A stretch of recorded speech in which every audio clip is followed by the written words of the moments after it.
વડોદરાના નવા ચૂંટાયેલા સાંસદ ડોક્ટર હેમાંગ જોશી જેટલા મતથી વિજયી થયા તેટલી રકમ 5,82,126 રૂપિયાનો ચેક મુખ્યમંત્રી રાહત ફંડમાં અર્પણ કર્યો હતો। કલેક્ટર કચેરીમાં પહોંચેલા વડોદરા શહેરમાં ફાયર સેફટી અંગે ચાલી રહેલી સીલિંગની કાર્યવાહી અંગે પ્રતિક્રિયા આપી હતી।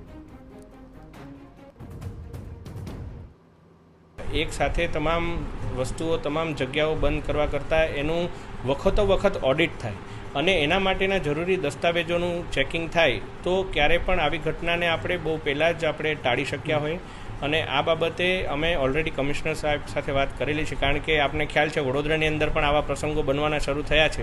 તો અમારી પાસે પણ ઘણી રજૂઆતો આવતી હોય એક પ્રતિનિધિ તરીકે, પરંતુ હવે જ્યારે આ વસ્તુ થઈ છે તો હવે આવું કઈ રીતે ના થાય એ માટે સંકલન કરી અને કોઈ પણ બાંધછોડ લીગલ કમ્પ્લાયન્સ અને સેફટી કમ્પ્લાયન્સમાં ના કરવામાં આવે એ બાબતે મળનારી સંકલનની બેઠકમાં આ બાબતે વિસ્તૃત ચર્ચા કરવામાં આવશે।